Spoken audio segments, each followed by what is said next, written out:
گھر میں آٹا نہیں تھا، گھر میں راشن نہیں تھا، پیر میں جوتا نہیں تھا، تن پہ کپڑا نہیں تھا، بچوں کا دودھ نہیں تھا۔ اگر آپ کو لگتا ہے کہ میں اپنی فائنینشیل کرائسس سٹوری میں یہ سب کچھ کہوں گی تو ایسا کچھ نہیں ہے۔ میں نے جس طرح فائنینشیل کرائسس بہت گریسفلی گزارا، میں اسی طرح یہ ویڈیو بھی بہت گریسفلی کروں گی۔ السلام علیکم مائی یوٹیوب فیملی، کیسے ہیں آپ سب لوگ؟ انشاءاللہ میری دعاؤں سے ٹھیک ٹھاک فٹ فاٹ ہوں۔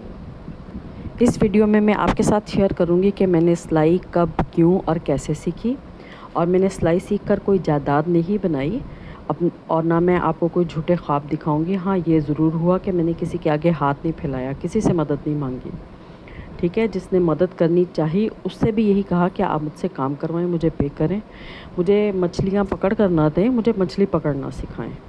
تو میرے خیال میں بادشاہ آدمی وہی ہوتا ہے جو خود مختار ہوتا ہے، جو اپنے ایکشنز اور اپنے ڈیسیژنز کا ذمہ دار ہو اور اس کے کانسیکوینسز کو برداشت کرنے کا حوصلہ رکھتا ہو۔ میرے خیال میں وہی اپنے گھر کا بادشاہ ہوتا ہے۔ میں نے فائنینشیل کرائسس والی سٹوری میں بتایا تھا کہ اللہ تعالیٰ جب ایک راستہ بند کرتے ہیں، ایک دروازہ بند کرتے ہیں تو 100 دروازے کھول دیتے ہیں۔ جب 100 دروازے کھل جائیں تو یہ آپ کا ڈیسیژن ہے کہ آپ نے کون سا راستہ چننا ہے، کون سا دروازہ آپ نے کھٹکھٹانا ہے۔ یا تو آپ ڈیپینڈنٹ ہونے کا راستہ اختیار کر لیں یا آپ انڈیپینڈنٹ ہونے کا راستہ اختیار کر لیں۔ ڈیپینڈنٹ ہونے کی صورت میں یہ ہے کہ کچھ بھی کیے بغیر آپ کو کچھ نہ کچھ مل جائے گا، لیکن اس کی بھی ایک قیمت ہے، ٹھیک ہے؟ وہ سب کو پتہ ہے کہ کیا ہے۔ اور انڈیپینڈنٹ ہونے کے لیے بھی آپ کو کوئی قیمت ادا کرنی پڑے گی، وہ کیا ہے وہ میں آپ کو بتا دوں گی۔ اس میں ہے تکے، ٹھڈے، مینے، تانے، سب کچھ برداشت کرنا پڑتا ہے، لیکن کیا ہوگا ان دا اینڈ آپ خود مختار ہوں گے، اپنے کام میں بھی، اپنے گھر میں بھی، اپنے ڈیسیژنز میں بھی، اپنے فائنانسز میں بھی۔ اور تکے ٹھڈے کھا کے جو بھی سکلز اور ایکسپیرینس آپ نے حاصل کیا ہے وہ تا زندگی آپ کا جو ہے وہ ایسٹ بن کر آپ کے ساتھ ساتھ چلے گا۔ تو چلیں دیکھتے ہیں کہ میں نے اپنے فائنینشیل کرائسس کو کیسے اوورکم کیا۔ 2006 کی بات ہے کہ میرے ہسبینڈ جاب لیس ہو گئے، تو کچھ جمع پونجی تھی، جب تک وہ خرچ ہوتی رہی ٹھیک ہوا۔ ایک وقت ایسا آیا کہ مجھے سوچنا پڑا کہ اب کچھ نہ کچھ کرنا پڑے گا۔ تو ظاہر بات ہے میں پڑھی لکھی تھی، اسکول میں جاب کی آفر بھی تھی، جس اسکول میں میرا بیٹا پڑھتا تھا وہاں میں جب اپنے بچے کو چھوڑنے اور لینے جاتی تھی تو وہاں کی میڈم مجھے آفر کرتی تھی کہ آپ ٹیچنگ کر سکتی ہیں، اور ٹیچنگ کرتی بھی رہی ہیں، تو آپ ہمارے اسکول کو جوائن کر لیں۔ تو جو پرائیویٹ اسکولز کو جانتے ہیں آپ کو پتہ ہے کہ وہ کتنا کم سیلری دیتے ہیں، ٹھیک ہے؟ اور شادی سے پہلے تو اس سیلری میں گزارا ہو سکتا ہے، لیکن بچوں کے ساتھ اس سیلری میں گزارا نہیں ہو سکتا۔ خالی پیسوں کی بات نہیں ہے، پیسوں کے ساتھ ساتھ جب آپ اپنے ٹائم کو مینیج کرنے کا سوچیں گے تو وہ بہت خسارے کا کام ہے، کیونکہ آدھا دن گھر سے باہر رہنا، پھر میرے بچوں کو سنبھالنے والا بھی کوئی نہیں تھا، میری ساس بیمار تھی، تو یہ آپشن تو بالکل میں لے ہی نہیں سکتی تھی۔ میرا ایک بچہ اسکول میں پڑھتا تھا، 2 بچے چھوٹے تھے، ٹھیک ہے؟ مجھے کوئی بھی کام، جو بھی کام مجھے کرنا تھا وہ گھر سے کرنا تھا۔ ایک ٹیچر کے لیے سیکنڈ آپشن آ جاتا ہے کہ اگر اس نے اسکول جاب نہیں کرنی تو اس کے لیے سیکنڈ آپشن آ جاتا ہے ٹیوشن۔ ٹیوشن پڑھانا بہت آسان کام تھا، بہت آسانی سے مجھے بچے بھی مل جاتے، لیکن اس میں بھی مجھے پتہ ہے کیونکہ ہمارے گھر میں ساری عمر ٹیوشنز پڑھانے کا کام ہوتا رہا۔ میری بڑی 2 بہنیں ٹیوشنز پڑھاتی تھیں، میں خود بھی ٹیوشنز پڑھاتی رہی، اور مجھے یہ پتہ تھا کہ یہ کتنی ذمہ داری کا کام ہے۔ اسکول جاب سے زیادہ ٹیوشن پڑھانا زیادہ ذمہ داری کا کام ہے، اور آپ بہت زیادہ لوگوں کو جواب دہ ہوتے ہیں، اور یہ یعنی سمجھ لیں فل ٹائم جاب اس طرح ہے کہ آپ آنسریبل ہیں ڈیلی۔ ایسا نہیں ہو سکتا کہ کبھی میری ساس بیمار ہیں یا میں خود بیمار ہوں یا میرے بچے بیمار ہیں تو میں اس کو ڈسکنٹینیو کر دوں، ٹھیک ہے؟ مجھے ٹیوشنز پڑھانے کی صورت میں آپ کسی بھی بچے کی مستقبل کی ذمہ داری لیتے ہیں، یہ خالی ارننگ کا کام نہیں ہے، اس میں بہت زیادہ ذمہ داری کی بات ہوتی ہے۔ اچھا، ایک اور بیسک پوائنٹ جس کا مجھے فائدہ ہوا کہ ہماری کمیونٹی میں، یہاں ہمارے اپارٹمنٹ میں بہت سی عورتیں گھر سے کام کرتی تھیں، جیسے کوئی پارلر کا کام ہو گیا، کوئی سلائی کا کام ہو گیا، اور بزنس بھی تھے چھوٹے چھوٹے، جیسے کپڑے کا کام ہے اور جویلری کا کام ہے، میک اپ کا کام ہے، ٹھیک ہے؟ کپڑے کے کام کے لیے تو زیادہ انویسٹمنٹ چاہیے ہوتی ہے، تو میرے پاس یہ بھی 2 آپشنس تھے کہ میری جو بھی فرینڈس تھیں وہ بھی کچھ نہ کچھ کر رہی تھیں، تو میں نے زیادہ بہتر یہ سمجھا کہ میں بزنس کروں، ٹھیک ہے؟ بزنس میں ظاہری بات ہے فل ٹائم تو نہیں دینا نا، جب بھی کوئی کلائنٹ آ جائے گا اس کو میں اٹینڈ کروں گی، اگر میں نہیں بھی کر سکی تو اس کو میں سوری کر دوں گی کہ آپ تھوڑی دیر بعد آ جائیں یا نیکسٹ ڈے آ جائیں، ٹھیک ہے؟ تو میں نے اس آپشن کو اختیار کیا، تو میں نے بزنس سٹارٹ کیا پہلے، اور بزنس میں نے کیا کیا وہ میں اس کے لیے الگ سے ایک ویڈیو بناؤں گی. اور اس کے ساتھ ساتھ مجھے سلائی صرف اتنی آتی تھی کہ میری بڑی بھابھی جو ہیں وہ مجھے سلائی اگر کوئی شلوار وغیرہ کاٹ کر دے دیتی تھی نا، میں اس کو کھڑا کر لیتی تھی. پنجابی میں بولتے ہیں، مجھے نہیں پتہ کہ اس کو اردو میں کیا بولتے ہیں، شلوار کھڑی کرنا بولتے ہیں. تو وہ خالی کھڑی کرنے کا کام میں کر لیتی تھی، باقی بیلٹ ویلٹ وہ خود بناتی تھی، تھوڑی بہت سلائی. پھر ایک ٹائم ایسا آیا کہ وہ گلا کاٹ کر دے دیتی تھی تو میں گلا بنا لیتی تھی. کٹنگ کا کوئی کام مجھے نہیں آتا تھا. ٹھیک ہے. تو اس کے ساتھ ساتھ جو ہے مجھے کسی نے مشورہ دیا. ایک دفعہ میں نے اپنا سوٹ، ظاہر بات ہے کرائسس تھے تو میں نے جیسا کیسا بھی خود سوٹ کاٹ کے ٹیڑھا میڑھا سیا. سلائیاں میری بہت سیتی تھیں تو مجھے میری ایک دوست نے مشورہ دیا کہ تم تو سلائی بھی سیکھ سکتی ہو. میں نے کہا یہ تو مشکل کام ہے بچوں کے ساتھ. کری نہیں نہیں، میری ایک دوست ہے، اس کا بوتیک تھا ہمارے اپارٹمنٹ کے اندر ہی. ٹھیک ہے. اس کا بوتیک تھا تو میں نے کہا کہ تم اگر اپنے درزی سے کہو کہ وہ شلواریں کاٹ کر مجھے دے دیا کرے تو میں شلواریں تمہیں سی دیا کروں گی. میری سلائیاں بہت سیدھی ہیں. ٹھیک ہے. تو دیکھیں اللہ تعالیٰ ایسے راستہ بناتا ہے. یہ چیزیں جو ہے نا کسی سراؤنڈنگ سے میرے پاس آتی چلی گئیں. کوئی کچھ کر رہا تھا، کوئی کچھ کر رہا تھا. اگر آدمی کسی سے بات کرتا ہے، کام والا آدمی آپ کو کام کا ہی مشورہ دے گا. ٹھیک ہے. تو میں نے جب اس سے یہ بات کی تو اس وقت میرے خیال میں 20 روپے کی شلوار سلتی تھی. اس نے کہا کہ تم اگر 5 شلواریں سیو گی تو دن کے 100 روپے کماؤ گی. تو دن کا 100 روپیہ اس وقت میں کافی ہوتا تھا. بہت زیادہ نہیں ہوتا تھا لیکن کافی ہوتا تھا. میں نے بھی کوئی کیلکولیشن کر کے اس کو کہا تھا کہ تم مجھے شلوار سینے کا کام دے دو. تو اس نے کہا تم ایسا کیوں نہیں کرتی کہ تم کٹنگ سیکھو میرے ماسٹر سے، اور تم سمپل گھروں میں جو عورتیں سلائی کا کام کرتی ہیں وہ تم ایک سادہ سوٹ کی سلائی شروع کر دو.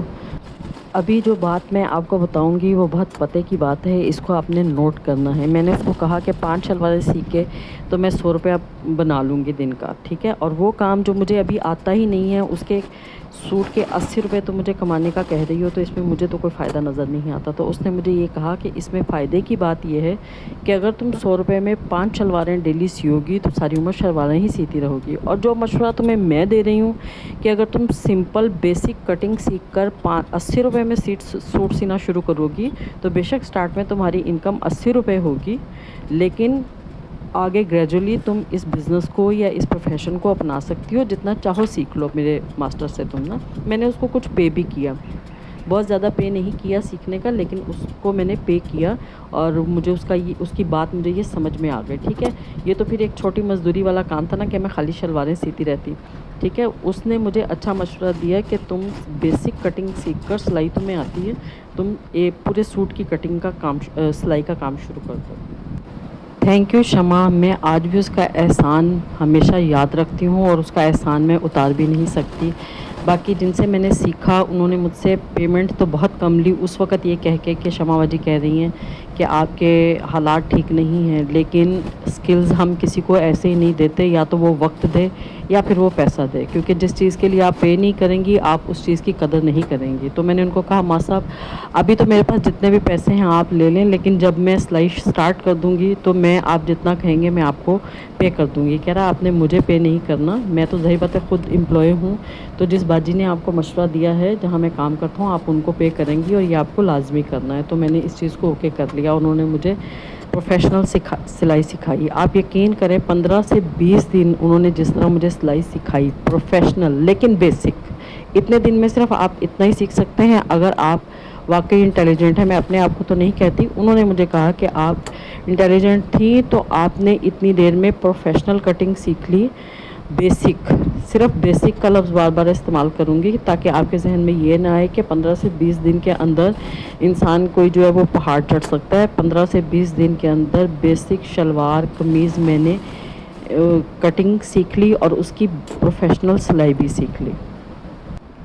اس کے بعد انہوں نے مجھے کہا کہ اپنا پورا زور لگا کر، اپنی پوری توانائی لگا کر کوئی اپنے 2 بہت اچھے سے سوٹ تیار کرو اور اس کو تم ڈسپلے پر رکھ دو. ٹھیک ہے.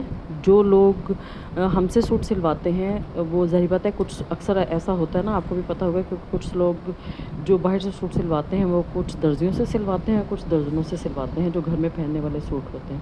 تو ہمارے یہ جو کلائنٹ ہیں ان میں سے جو لوگ اپنا سستے سوٹ درزنوں سے سلواتے ہیں، ہم اس کو آپ کا نام ریکمینڈ کر دیں گے، ٹھیک ہے۔ تو ایسا ہی ہوا کہ اس نے کچھ اپنے کلائنٹس بھیجے، ان کو میں نے اپنی سلائی دکھائی اور اس کے بعد وہاں سے مجھے کام آنا شروع ہو گیا۔ بس میرا کمال صرف اتنا تھا جو میں کر سکتی تھی۔ یقین کریں اس کے آگے میرے اللہ کا کلام ہے اور میرے نبی پاک کے صدقے جو مجھے اللہ تعالیٰ نے عزت دی، میں 3 دفعہ درود شریف پڑھ کر اپنے ہاتھوں پر اور اپنی مشین پر پھونکتی تھی اور جوڑا سی دیتی تھی۔ آپ یقین کریں ایک جوڑا سل کر جاتا تھا، وہاں سے 10 جوڑے اور آ جاتے تھے۔ میں دل میں کہتی تھی کہ کیا یہ عورتیں پاگل ہیں، ان کو ایک سادے گول گلے میں کیا نظر آتا ہے، ٹھیک ہے۔ لیکن وہ مجھے پتا تھا کہ وہ کس چیز کی برکت ہے۔ آپ یقین کریں گے انشاءاللہ، آپ اس بات کا یقین کریں گے جو اپنی لائف میں اس چیز کو اپلائی کرے گا، کسی بھی کام کو کرنے سے پہلے 3 دفعہ درود پاک، درود ابراہیمی پڑھ کر آپ اپنے اوپر اور اپنے کام کے اوپر دم کریں، آپ دیکھیں پھر اللہ تعالیٰ آپ کے لیے کیسے لہریں بہریں کرتا ہے، ٹھیک ہے۔ اور میرا اسٹیمنا اس طرح بنا کہ پہلے میں ایک سوٹ 2 دن میں سی سکتی تھی، ٹھیک ہے۔ ایک دن میں قمیص سیتی تھی، ایک دن میں شلوار سیتی تھی، پھر آہستہ آہستہ وہ ٹائم اس طرح ہوا کم کہ ایک دن میں ایک سوٹ سی لیتی تھی، پھر ایک دن میں 2 سوٹ سی لیتی تھی، پھر الحمدللہ ایک پیک ٹائم میرے پہ ایسا آیا کہ میں ایک دن میں 4 سوٹ سی سکتی تھی۔ اگر میں گھر کا اس دن کوئی کام نہ کروں، یعنی کہ کسی وقت ایمرجنسی میں کام کسی آپ کو دینا ہے تو آپ گھر کا سارا کام چھوڑ بھی سکتے ہیں سوائے کھانے پکانے کے۔ کھانا پکانا بھی بعض اوقات بازار سے کر لیتے تھے اور کام اتنا آیا ہوا ہوتا تھا کہ مجھے جلدی ہوتی تھی کہ میں نے اس کام کو پورا کرنا ہے۔ تو یہ کرتے کرتے ایک وقت میں میری انکم اپنے ہسبینڈ کی بیسک سیلری جتنی ہو گئی تھی الحمدللہ۔ آپ سوچیں کہاں 80 روپے کا ایک سوٹ اور کہاں میری سوچ کہ میں 100 روپے کی 5 شلواریں سینے کا کر رہی ہوں۔ تو میرے رب نے کہا کہ تم نے محنت کا دروازہ کھٹکھٹایا ہے تو اب ذمہ داری ہو گئی میری، ٹھیک ہے۔ آپ یقین کریں کہ میرے رب نے میرا ایسے ہاتھ پکڑا کہ میں آج اتنے سال گزرنے کے بعد بھی حیران ہوتی ہوں کہ یہ رستہ میرے لیے بنا کیسے، ٹھیک ہے۔ میں ٹیچنگ کا کوئی کام کر لیتی، میرے لیے کوئی حیرانگی کی بات نہیں تھی، وہ کام تو ہم بچپن سے کرتے آ رہے تھے، ٹھیک ہے۔ بالکل آؤٹ آف دا وے جا کے ایک رستہ بننا اور اس رستے میں آدمی کو کامیابی ملنا بہت بڑی بات ہے۔ اور میں ابھی اس ویڈیو میں پورا آپ کو نہیں بتا سکتی، نیکسٹ ویڈیو بھی میں ایک کروں گی سلائی کے اوپر ہی، اور اس کے بعد میں ان کاروبار یا ان بزنسز کے بارے میں آپ سے شیئر کروں گی کہ جو میں نے کی ہے، ٹھیک ہے۔ میرے خیال میں جو گھر میں بیٹھی ہوئی خواتین ہیں جو کچھ سیکھنا چاہتی ہیں اور کچھ کرنا چاہتی ہیں، ان کے لیے یہ ویڈیو بہت موٹیویشن کا سبب بنے گی کہ آپ نے ہمت حوصلہ نہیں ہارنا۔ سلائی کے ساتھ ساتھ میں نے کچھ چھوٹے موٹے بزنسز بھی کیے، اس کا میں آگے ذکر کروں گی، ٹھیک ہے۔ اور انشاءاللہ اور آج کے زمانے میں تو 2006 کی بات کر رہی ہوں، آج کل کے زمانے میں تو اتنے سکلز ہیں کہ آپ سوچ بھی نہیں سکتے، ٹھیک ہے۔ اور جو لیڈیز ہیں کچھ کرنا چاہتی ہیں، چھوٹے موٹے سکلز سیکھ کر آپ اللہ پر توکل کر کے اپنا کام شروع کر دیں۔ آپ میں یہ تو نہیں کہتی کہ انسان کو کوئی بینک بیلنس بن جائے گا یا کوئی زمینیں جائیدادیں بن جائیں گی، لیکن انشاءاللہ تعالیٰ آپ اپنے گھر کو چلانے کے قابل بن سکتی ہیں۔ ویسے تو اللہ تعالیٰ مردوں کو سلامت رکھے، ٹھیک ہے، وہ وہی جن کی ذمہ داری ہے وہی پورا کریں، لیکن بعض اوقات انسان کے اوپر کوئی امتحان آ بھی جاتا ہے اللہ تعالیٰ کی طرف سے۔ میری یہ چھوٹی سی ویڈیو یقیناً آپ کو پسند آئی ہوگی، مجھے اجازت دیں، اللہ حافظ۔